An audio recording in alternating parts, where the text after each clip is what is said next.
Hello, it is I once again. I just got a text message the second I turned on the video. It is I once again, Jordan, aka Death Cause, Hunter x Hunter fan extraordinaire. I am here today to do the reread review of Hunter x Hunter Volume 2. I ordered Volume 2 of Hunter x Hunter and Volume 28 of One Piece at the same time.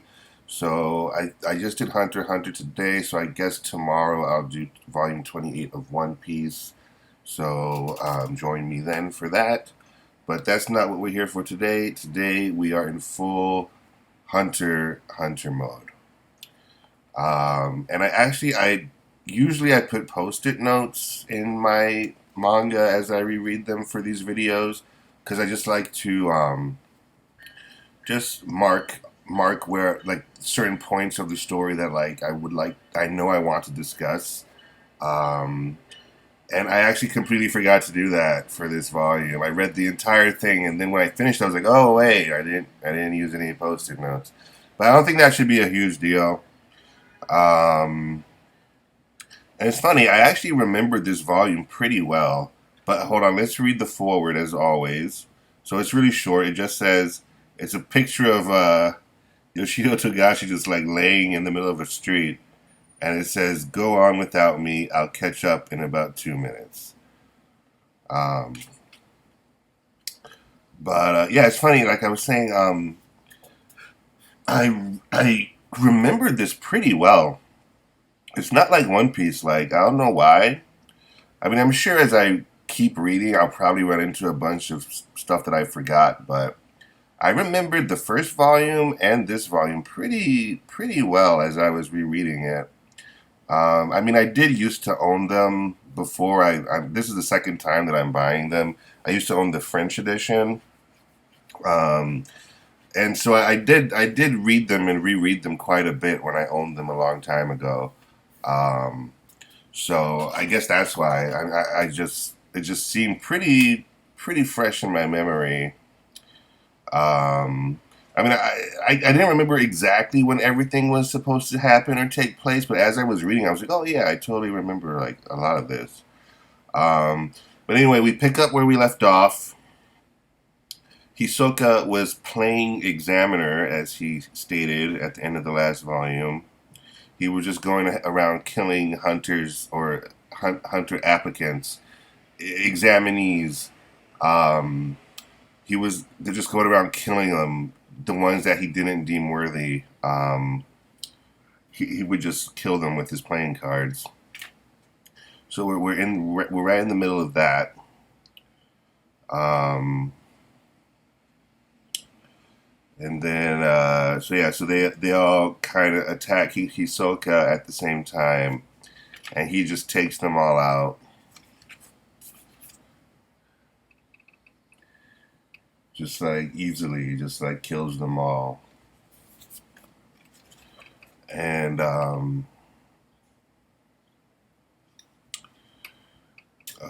yeah, so he just takes them all out. Then he said there's three left. There's Leorio, Kurapika, and this guy here, um, whose name I don't think they gave him a name. Uh, but those are the only three examinees that Hisoka left alive in his like vicinity, because there are more like elsewhere. Like there's still a bunch that are like running after Satots. Um, but the ones that are like around Hisoka, he killed all of them except for those three. And so they decided to all split up, and they all just like dash in different directions to like run away from Hisoka. But then Leolio turns around and comes back and says, "You know what? I don't feel like running away." And he attacks Hisoka with like a stick that he has. And then right after that, Hisoka dodges Leolio's attack. And then this is a cool moment.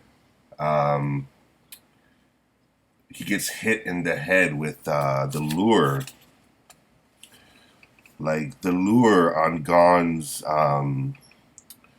fishing pole is like a big red ball, and I don't know what it's made of, but I guess it's like a pretty heavy substance. I guess it's supposed to float, so maybe it shouldn't be that like heavy, but uh, he like hits Hisoka with that and right in the face, and that's when Gon shows up again after being absent for a little while. And then Leolio, like Hisoka's attention turns to Gon, and then Leolio says, "Hey, you know, don't forget about me." And he goes to attack him again, and then Hisoka just uppercuts the living shit out of him. Just really uppercuts him and sends him twirling. Uh, and then he grabs Gon by the throat. Um, but then he says, "Oh yeah, you and Leolio pass." Like Gon and Leolio pass Hisoka's like impromptu test. um, and he doesn't really explain in detail why they pass. They even talk about it later on. Like they're like, why did he do that? Like why did he decide that Leo and Gon are worthy or whatever? Um, and they don't really go into much detail, but I guess that's kind of the point. Like Hisoka is pretty mysterious and enigmatic. They even call him that in this volume, and we're not we don't 100% understand what's going on in his head. Uh, so he deemed them worthy, but we don't really know why. But then they move on to the second phase of the Hunter exam, and they meet back up with Killua. Um, and then they run into the new Hunter examiners right here. It's the girl's name is Menchi, and the big dude's name is Buhara, I think. And they're gourmet hunters, so they're hunters that specify food and cooking. Um, so the whole second phase of the exam is like a cooking exam.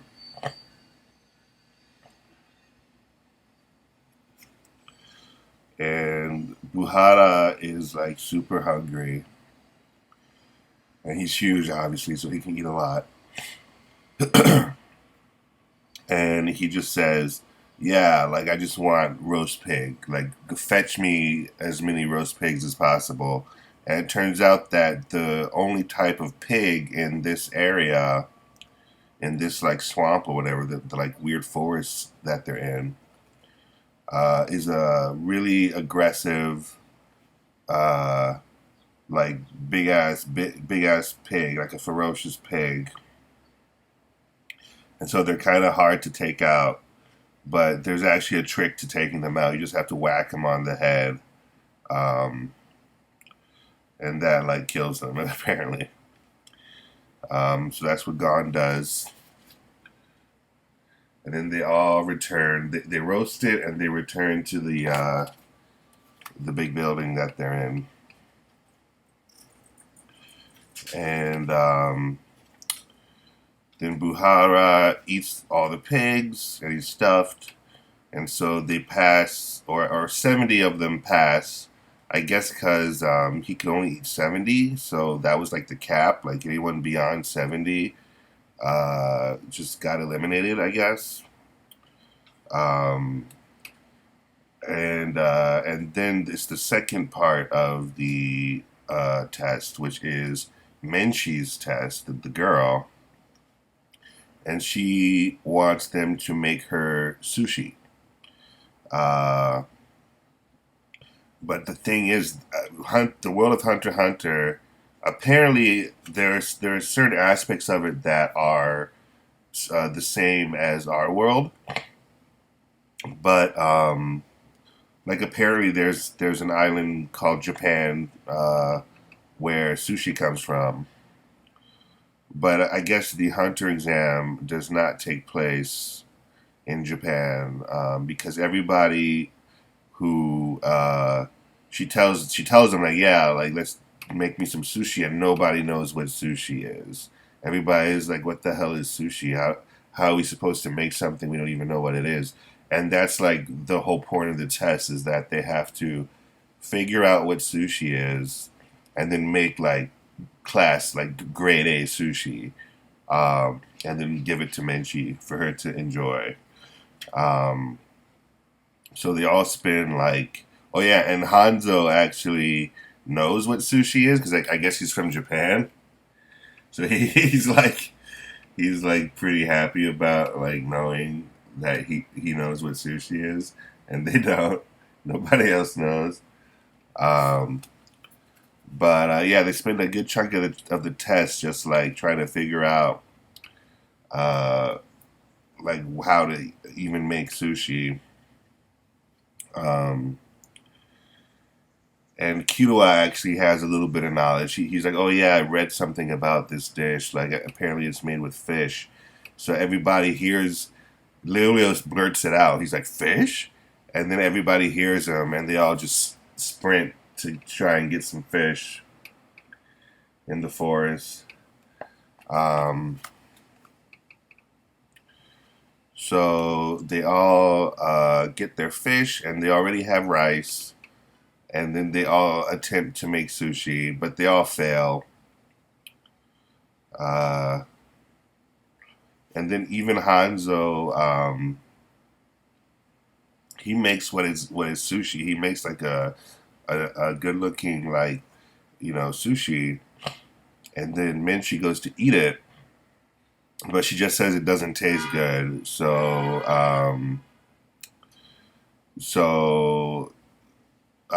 he actually doesn't pass either.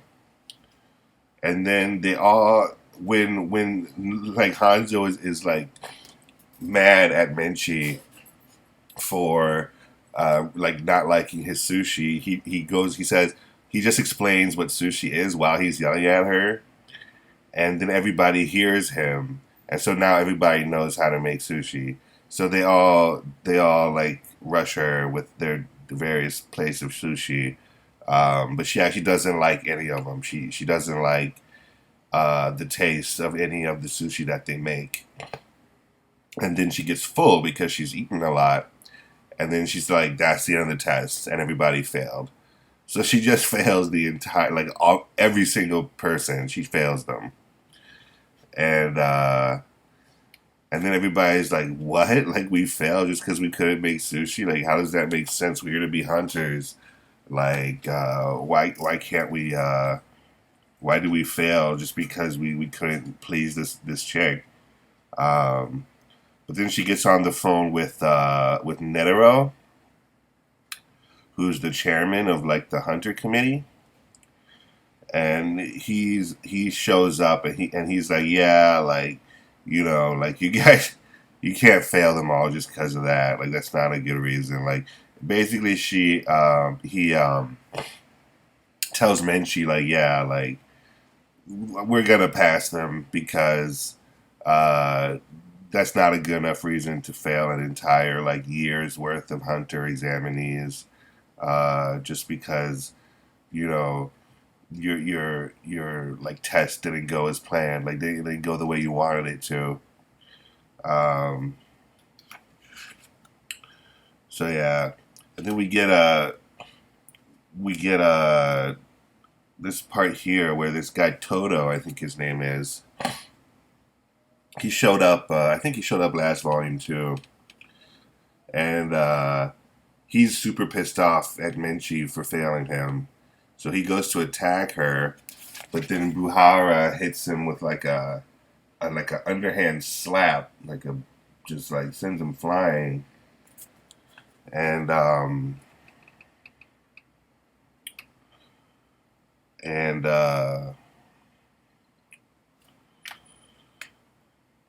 yeah, he like crashes out the window. And then he says to Menchie, he's like, "Yeah, no." Menchie's like, "Oh, that was uncalled for." And then Buhao is like, "Well, if I didn't do that, you would have killed him." And she's like, "Yeah, maybe I would have," because apparently she's like good with knives, which makes sense because she's a chef. Um, so then Netero shows up. He's the old guy. That's him right there, right there. Um, and he shows up and he like puts everything in order, and he's just like, "Yeah, like, we're not gonna fail everybody." And then he even says, "Oh, we're gonna do the test over, and you have to participate too, Menchie." And so they fly up to this big mountain, and there's like a big ravine, is what they uh, in the middle of the mountain, or ravine. I think that's how you pronounce it, not ravine, ravine. And they're like these weird like what are they called? Um,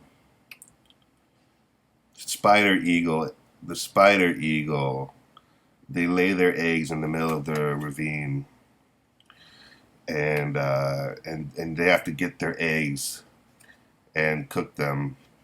And so that's kind of like the new test, is to get the eggs by diving into the ravine and then getting back out and cooking them. And so after doing that, 42 people passed. So we went from, I think it was 149 at the beginning of the volume to 70 after Buhara's test, and now we're down to 42 participants after the revised second phase, part two. Um, so then they all get on. Netero has this big blimp, and they all get on it, and they fly to the next destination for the test, the exam. Um, then we get a part where the examiners are talking about like which prospects they think have a lot of potential. Um, and then Netero sees Gon and Killua, and Gon and Killua are like the two youngest examinees, and he comes up to them and he challenges them to a game where, because they have a lot of time to kill while they're on the blimp, so he challenges them to a game where he has a ball, and if they can take the ball from him, then they win the game. That's like the only rule, is that they're able to take the ball from Netero with by any means necessary. And so Killua does his assassin step, or I forget what it's called, but he like multiplies.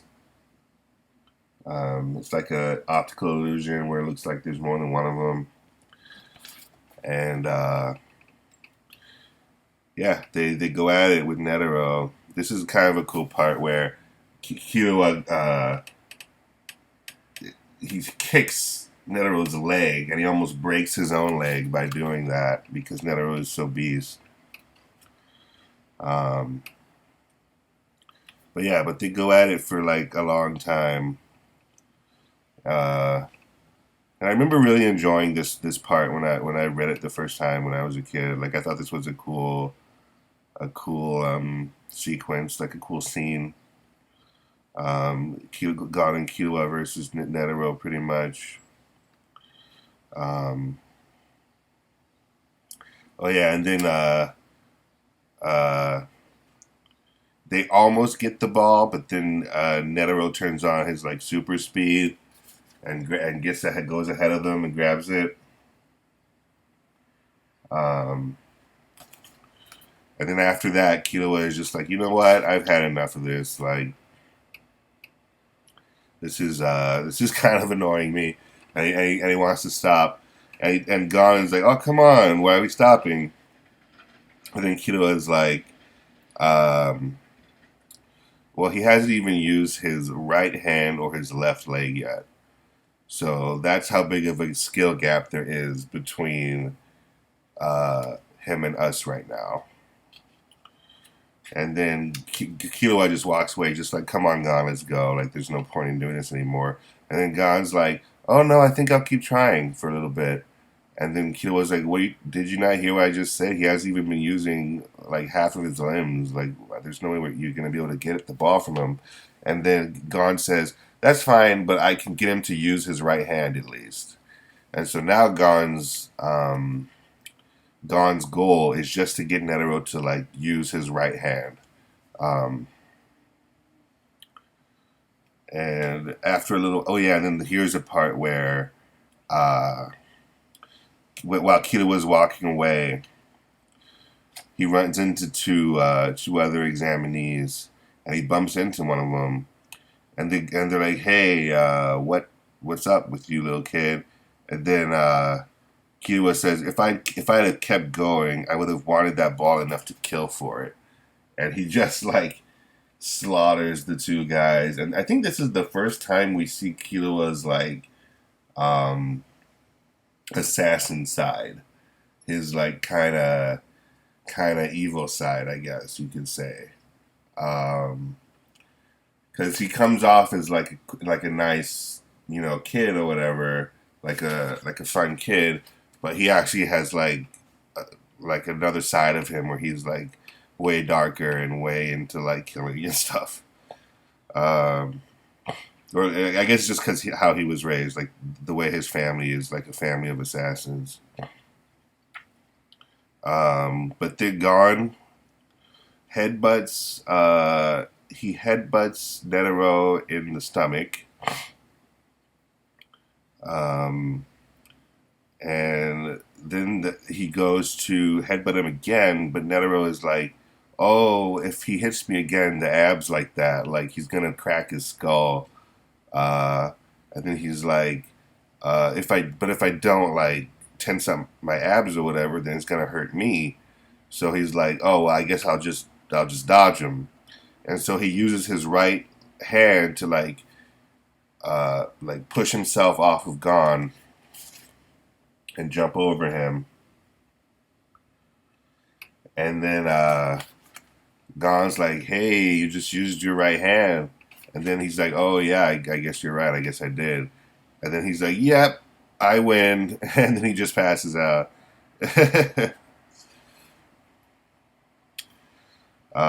So then they get to the destination of the, I guess it's the third phase of the exam.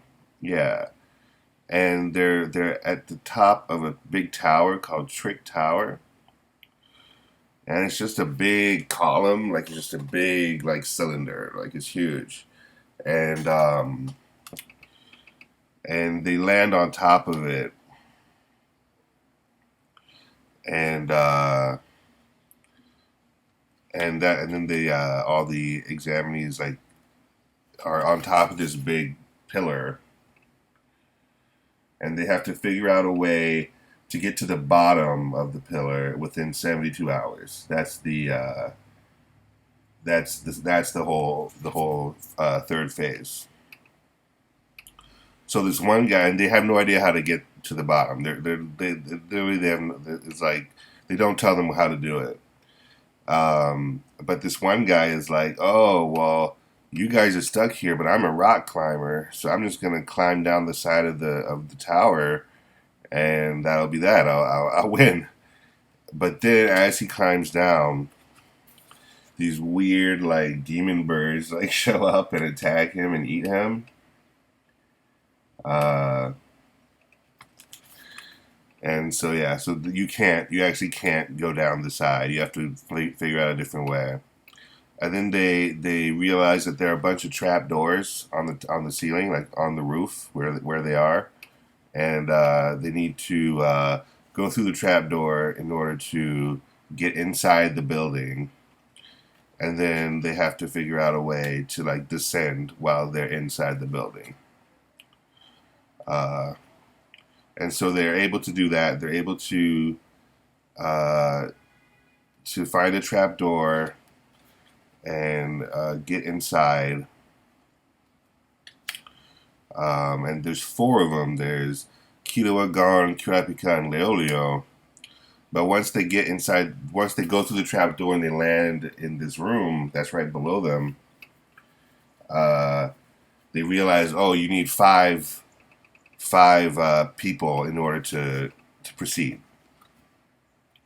Um, so after waiting for like 2 hours on a fifth person shows up, and it's none other than our good pal Tampa.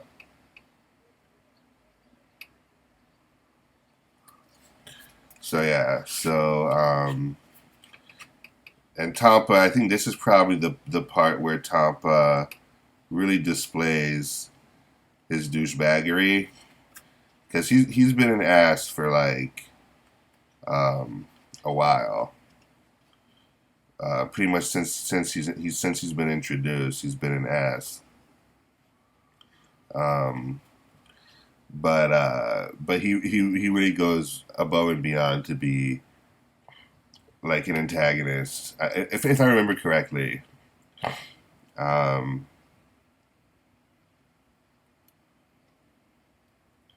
so yes, then they start the first test that they have to do. They have like these wristbands on that has a circle and an X on it, and they have to vote like every few minutes. They have to vote on what to do. Like if there's a door, the door will say open the door, circle or X, like yes or no, and then they have to choose. They have to vote, and then whichever symbol gets the most votes, that's what happens. Um, so they arrive at this platform in the middle of like a big empty room, and there are a bunch of prisoners on the other side. It's like this, and then there are a bunch of prisoners on the other side, and they say, "Oh yeah, like we have to like fight or play some kind of game, and we have to go one by one. Like it's 5v5, but it's gonna be 1v1 like at a time.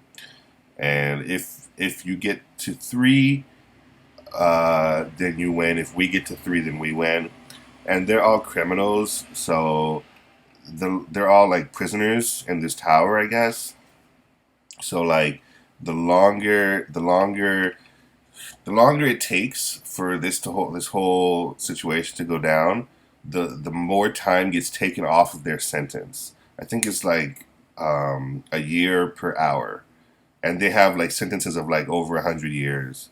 And so if this like whole sequence here takes 72 hours, then they get 72 years knocked off their sentence. So the criminals are all about stalling and taking as much time as possible to because they want their sentence to be reduced. Um, so Tampa volunteers to be the first one to fight, and he goes up against this bald guy with the scars on him. This guy right here, and and this is just supposed to be like a fight. Like it's just supposed to be like a fight to the death. And he goes, "Let's begin." And as soon as he says, "Let's begin," Tampa's like, "Oh yeah, I give up. You won." Um, and he put on it's fucked up because he put on a whole speech before he did that. He was like, "Yeah, like I think I should go first because I know you guys don't trust me, and like you don't want me to be the tiebreaker, and like this is a good opportunity for me and whatnot." And then he just gives up immediately. um, and then Leo kind of like had enough of him, and he kind of figures out, "Oh, you're just here to sabotage us." And Tom was like, "Yeah, you think?" Like that's the only thing that he likes is to sabotage. He doesn't care about becoming a hunter. Um, and then the second, like it's not really a fight, but the second game, I guess, that goes down. Gon volunteers for it, and then there's this other guy. His name is Sadaka, I think. Um, oh no, not Sadaka. Seto Khan. Seto Khan. I don't know why I thought it was Sadaka. Seto Khan. This guy. And he gives what his whole game is that he has two candles, one short one and one long one, and he says, uh, "You take it. You pick a candle. I take the other one. We light them at the same time, and whoever candle burns out first is the loser." And so they're like, "Oh, that's weird. One of the candles is longer, so obviously we're gonna want to pick the longer one." Um, and but then they're like, "Wait a second. Why would he do that? Like, there's got to be a reason. Like, he's got to be trying to trick us." So they're trying to figure out like why he would have one longer candle and one shorter one, and then give him the option to pick. Um, but then when he gives, so Gon picks the longer one because he just doesn't put a lot of thought into it. He's just like, "I'll just take the longer one. Obviously, will burn, longer." Um, and then they light them at the same time, but then Gon's candle starts to burn quicker. It starts to burn really fast, and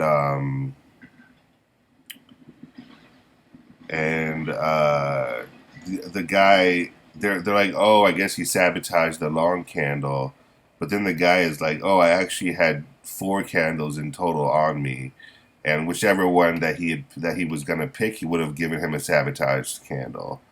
Uh, so it didn't matter which one he picked."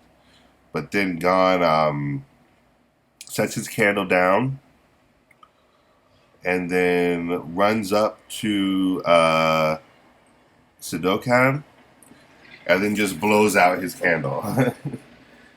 He just like within the time it would take for his candle to extinguish, he just runs up to the guy and blows out his candle, and then he's like, "Oh, I win." So I guess it didn't have to. It didn't have to like burn all the way down. The flame just had to go out, apparently. And yeah, and that's it. That's the end of Hunter x Hunter Volume 2. Um, so yeah, so that was cool. That was cool as always. I do enjoy me some Hunter x Hunter. I'm looking forward to getting into the parts of the story that I haven't read yet. Like I don't think I've ever read the Chimera Ant arc, and everybody is always going on and on about how amazing that arc is. So I really want to get to that. So we'll just keep doing these videos for the foreseeable future, and hopefully I will get there soon enough. I will also continue doing my One Piece rereads. Um, like I said, I think I will do Volume 28. I'll either do it either later today or tomorrow. Probably tomorrow. Although I do think I'm going to hit up the dentist tomorrow just because I have a toothache and it's been bothering me. So I think I'm going to hit up the dentist in the morning. So maybe when I get back I can do One Piece Volume 28. I have it right here. It's right over there. So yeah, if you indeed watched me talk about Hunter x Hunter for over a half an hour now, thank you very much, and I will see you in the very near future. Have a good one.